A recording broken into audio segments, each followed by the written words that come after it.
Hey, welcome to my yoga class, especially for you runners.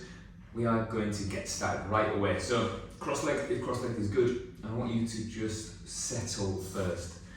And that means you are allowed to fidget as much as you need to find some kind of center. And then just recognize where you are. Like, really physically, what pieces of you are touching the floor? How heavy are those pieces touching the floor? So for me right now, it's the outside of my feet. I definitely feel that, and you're allowed to move stuff around to recognize what that means. It's the weight of my sit bones, where my bum cheeks touch the floor. I want you to recognize all of those little pieces and see if you can get as close to zero as you can so that you can pay attention to breathing. And then you're breathing to focus it to here, right at the bottom of your rib cage. So it's not down to the very bottom of your belly for this one. This is right here. I want you to expand on the in-breath. Then draw in on the out-breath. Because you are sat still and you're not out of breath, those breaths are pretty short. And because you're kind of calm, or at least we're heading towards calm and relaxed, those breaths are short and pretty slow as well. And then just shift a little bit. I want to invite in some kind of sideways movement, however your body interprets whatever sideways means. So maybe your head shifts towards the outside of your body, and your head shifts towards the outside of your body. And think about what that means for the pieces of you touching the floor. And it should be pretty simple, really, that if you lean your head over to your right, you put weight through your right hip. If you lean over to the left, the weight goes into your left hip. But then I want you to try and play with these rules. So can you shift your rib cage and keep your head still and upright? And what does that mean? As the weight travels through into the floor. There are no right answers. There's nothing that I want you to feel in particular. I just want you to send your brain internally to feel stuff. I'm going to keep going with this side bend, changing the rules a little bit. If you roll up onto all fours and do a side bend to side bend, and think about what that means for your obliques, the muscles down the sides of your belly, your rib cage relative to your pelvis, especially what this does to your breathing, without any rules. I just want you to feel what your body wants to do and let it do it in side bend. And then start changing some rules. So can you keep your rib cage still and move your pelvis? Because that means that your feet might move, your legs might move with the pelvis. Your rib cage stays kind of still.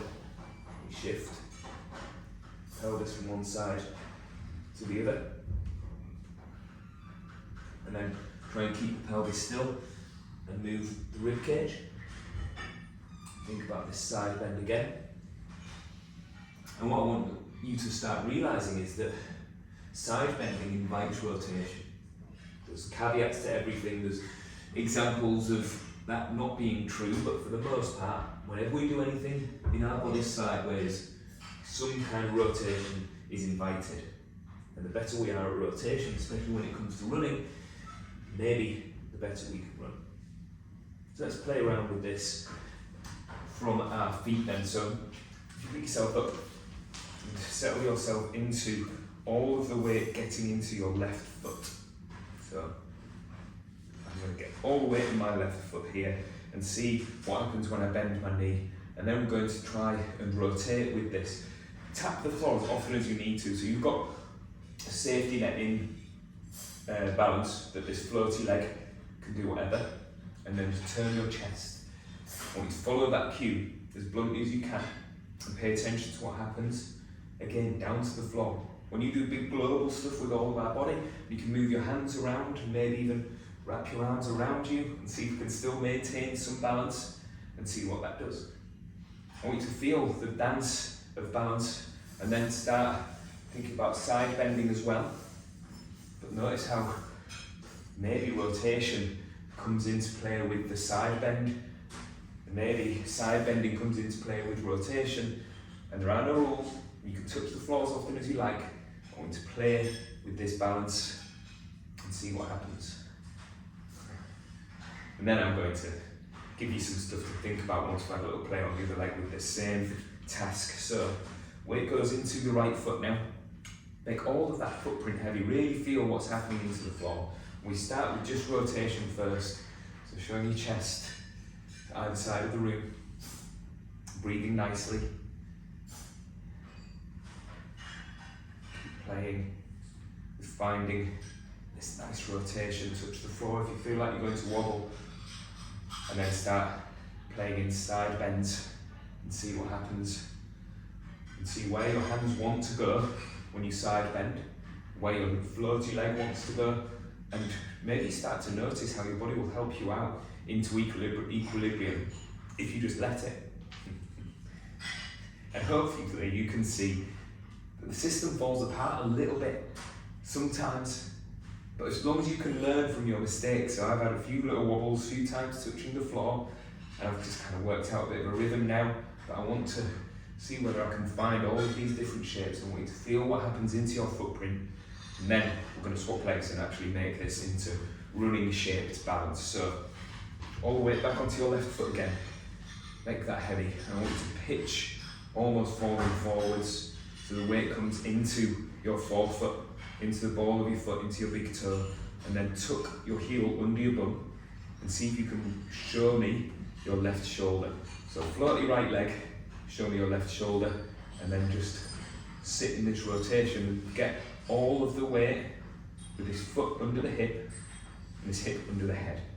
So your head is over the top of the balance point, and can you tuck this heel under? And as we do this, strength of the hip flexor picks up the knee, strength of the hamstring tucks the heel, and we hit a little bit of torso rotation, which comes from here in our rib cage, in our thoracic spine. Showing this little squeeze of rotation, and feel what your footprint has to do to maintain this. And there should be a dance, balance, and maybe we can strengthen up the muscles of the feet, muscles of the ankle, as it soaks up this contralateral rotation. I'm going to explain that a bit more when we swap legs now, so get into your right foot. So the contralateral rotation is that your pelvis, when you bring this knee forwards, will tilt a little bit, so that this left hand side of the hip will come forwards, and then you show me your right shoulder. So the pelvis is rotating this way, and the shoulders are rotating this way. So that's contralateral, like bringing out a towel. One goes one way, one goes the other. We can hit this, and think about that when your arms swing when you run. We hit contralateral rotation. I want you to feel in your body how this balance works, how your toes work, how your footprint works, and see if you can maintain a little bit of this calm breathing. And it should start getting difficult. I can feel probably my hip flexor the most. As I tilt this forwards, try and tuck this heel under your bum.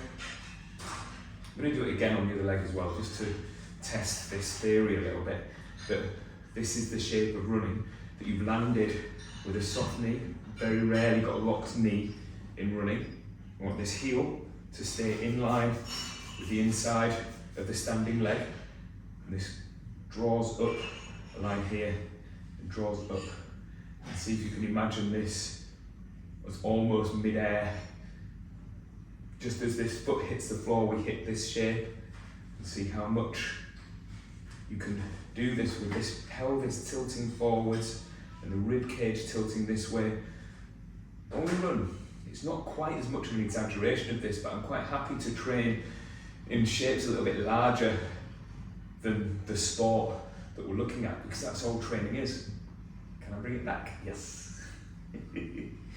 I like seeing it fall apart if you can work out what you did wrong, and I know exactly what I did wrong. I sent my weight a little bit too far over and had to commit by sending this floaty leg. So back to the right foot again, do a little bounce on this foot, and let's see if we can hit this rotation, hit this balance with contralateral rotation. This pelvis rotates this way, and the chest rotates the other way, and see We're kind of tying our shoulder to our knee, maybe is the best way to think about it. But in any way that you think about it, the right side of the top of your body ties in with the left side, the bottom part. Very nice. Very good. Perfect. All right, now let's get into slightly stretchier stuff. So we need to go slightly wider legs. So feet are definitely wider than hip width. Not quite as far as you can go, but pretty far. And then have a look at this back foot. So the heel goes a little bit behind the little toes. And then show me what your knees are doing. Have you got both knees locked? Are both knees bent? One locked, one bent, and just play with those, and we'll be specific about what we want. I want both of them tiny bit off lock, and then put your right hand on the inside of your right thigh, reach your left hand up, and do a little shrug here first. So we're going to go into triangle pose, but I want you to connect to this top arm's shoulder blade, and then slide the back of your hand down until you find an end in this hamstring. Look up at this top hand and then try and rotate your chest up to the ceiling, and the stretch you feel could be here, but I want all of the options of what your footprint and what your knees can do here. So you can play like I am now. You can see I'm kind of fidgeting between instep dropping, instep picking up, both knees straight, both knees bent, and just squeeze into whatever your hamstring stretch is, and try and rotate your chest up to the ceiling, and hold this here. So we're in lengthening of this hamstring, we're in rotation and holding ourselves up with the strength of the muscles down the sides of the belly. Just hold, like always in all of the stretchy things that I like doing, there's got to be a change of tact, change of what we are after. So as I rotate this hand up, I want you to connect to the hamstrings and try and pull your feet towards each other. So we've still got a slight bend in both knees, and I'm trying to drag this foot back towards the other foot. I'm trying to lift this side of my pelvis away from the floor. That connects me to this hamstring, and see if you can pick yourself up and this hand reaches up with you. Let's just do 3 reps of that. So tilt the pelvis so this right hip picks up, sliding down, look up at the hand, rotate your chest to the ceiling, and then use this hamstring to pick you up, and back down again.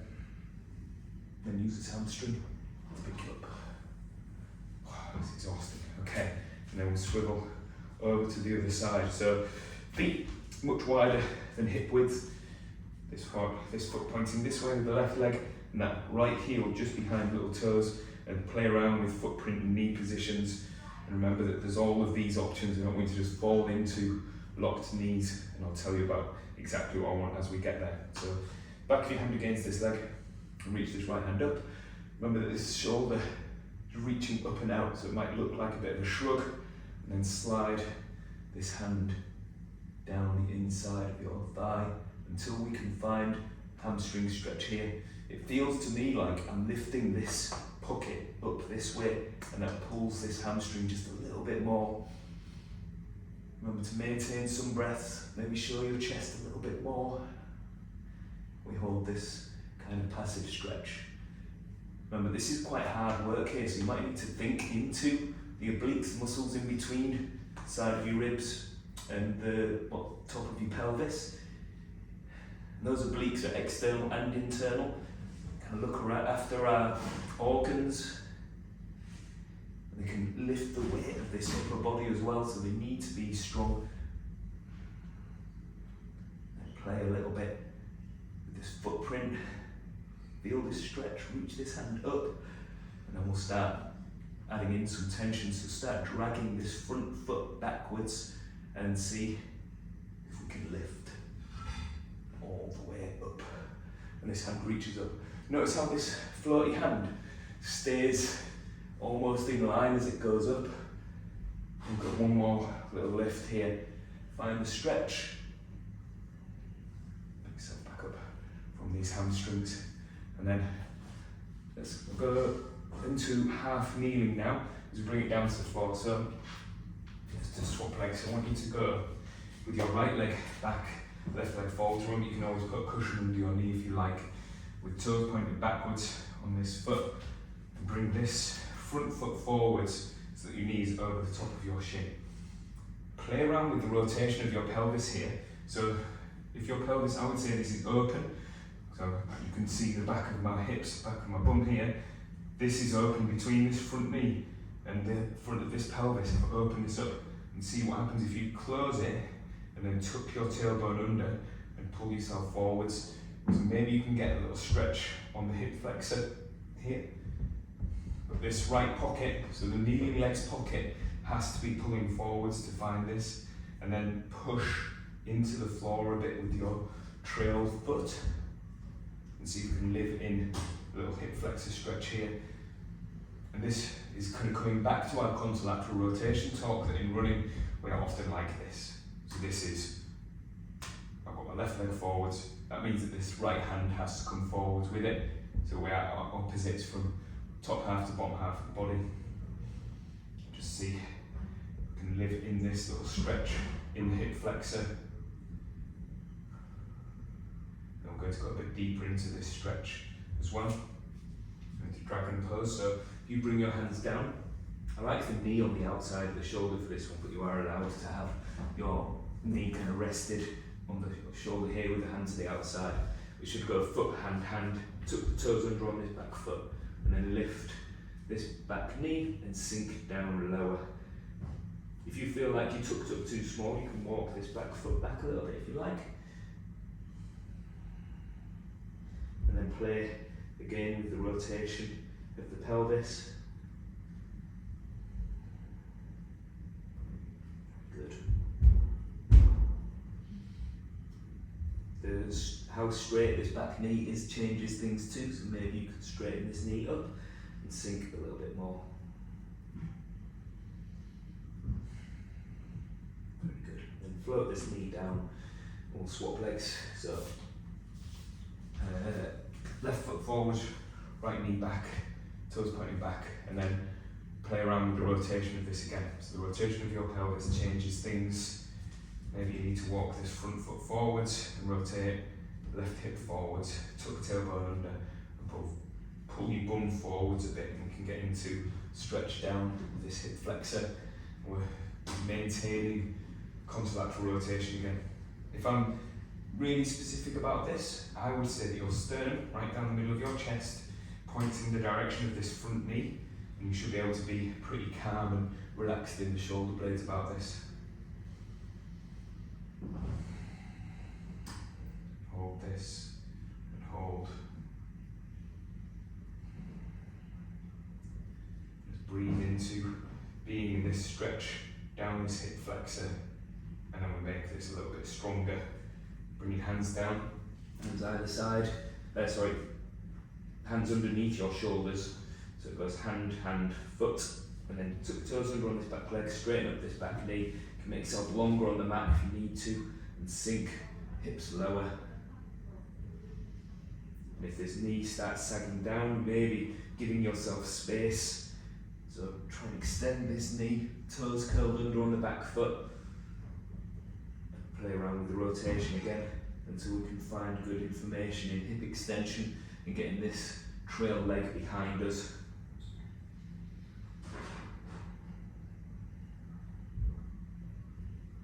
That's it. Just keep breathing, keep sinking into this, and then we'll get into a bit more hamstring. Very good. Fantastic. And then float, knees down, and swap legs again. So this time, brings right foot forwards, and toes pointing up. Make sure you've got a little bend in this knee, and then bring hands at either side of this foot. So fingertips down. Remember, you can put a cushion under your knee if the kneeling's a little bit uncomfortable, and the angle of your ankle will change things. So whatever angle works for you, that you feel the information here. So if you pull your toes back, it might give you a nervy pull behind the knee. Not so keen on that, especially if you feel it in the calf. You point those toes forwards a little bit, should be able to get it nicer into the meat of the belly of the muscle here, and then just tip your torso over and hang out in stretch. holding and sinking.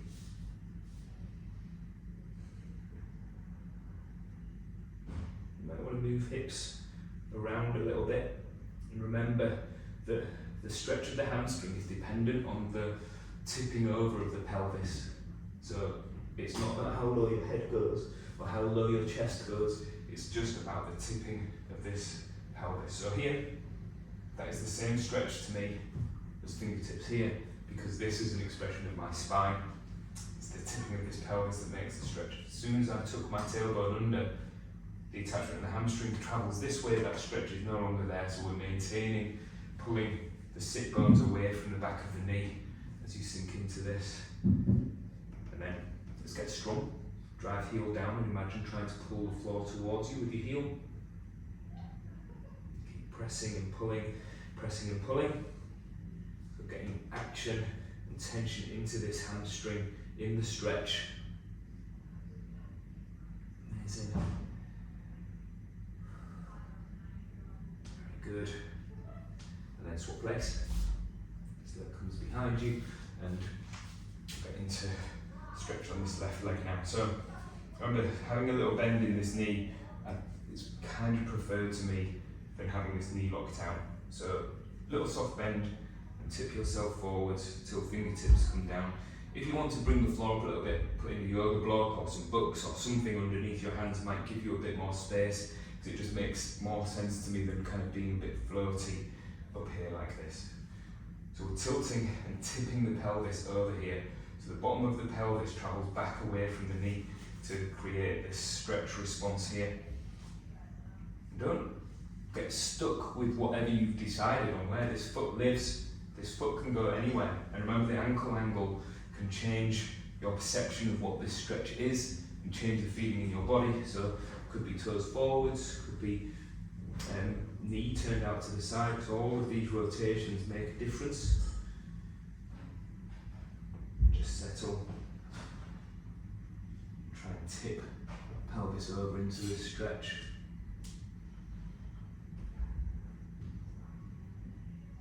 Work out breathing. Just keep settling into this. So we're in passive stretch here, and then start driving your heel down.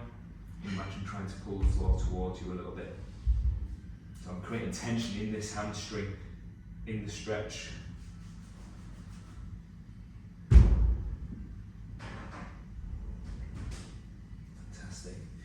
So whenever we stretch any muscle, in this case the hamstring, this is lengthening here, and we're creating a shorter relationship from the front of the hip because we're lengthening the back of the hip.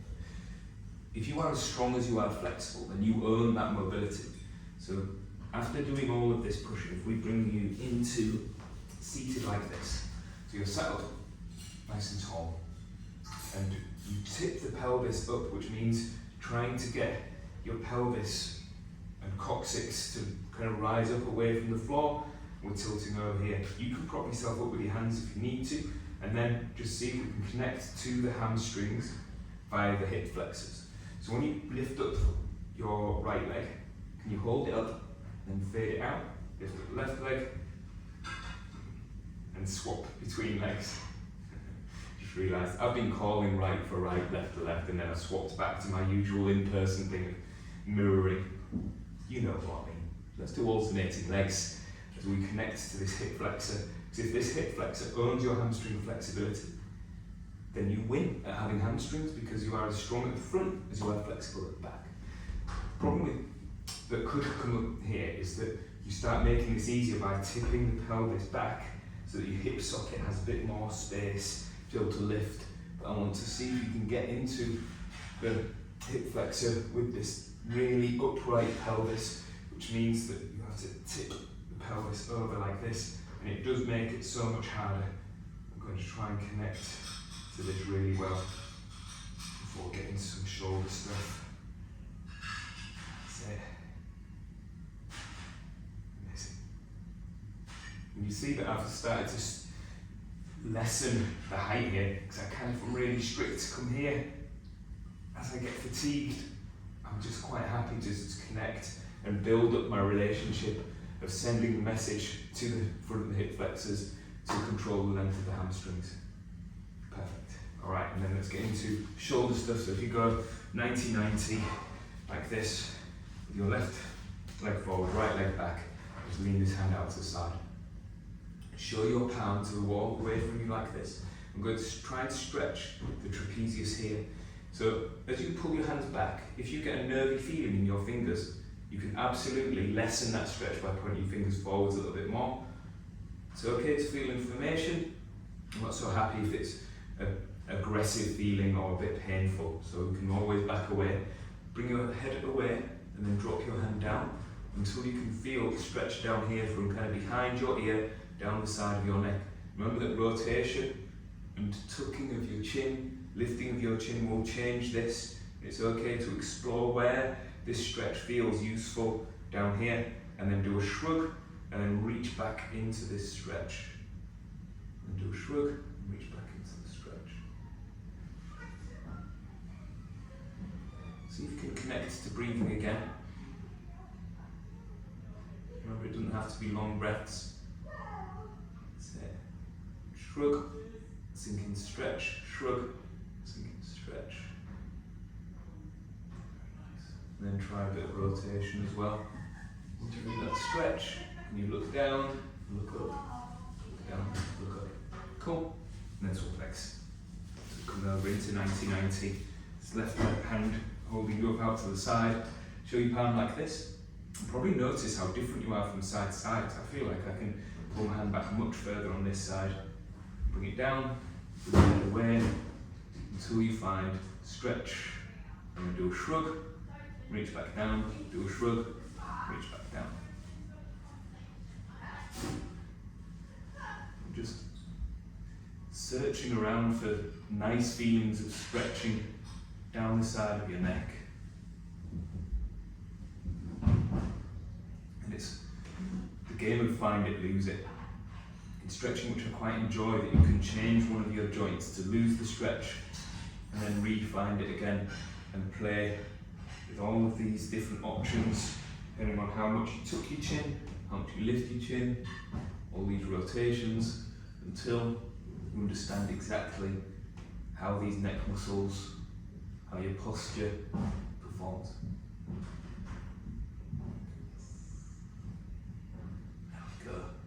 Okay, and then for our final little bit, we'll do a very quick shavasana, but with some action as well, so we can tune into your body and how it feels. So when you lie onto your back, organise yourself on the floor so you understand which pieces of you are touching the floor, and walk your feet away from your hips like this, and then just point your toes forwards and see if you can find some kind of passive shape here, where you're just hanging.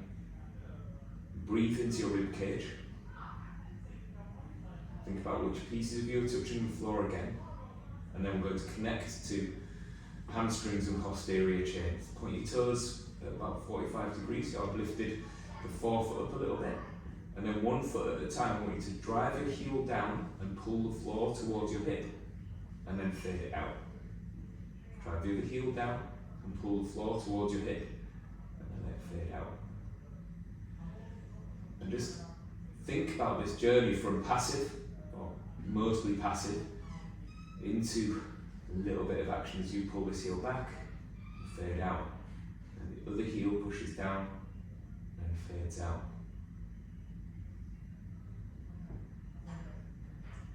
Keep playing with this feeling of hamstring, and then we check in with what all of these different shapes mean. If your knees fall inwards, it's a slightly different relationship with the hamstring. If the knee comes out, very different. It starts being a big action of the hip. It goes out, again, big action of the hip. And work out which of these shapes you can work on to improve on your own practice.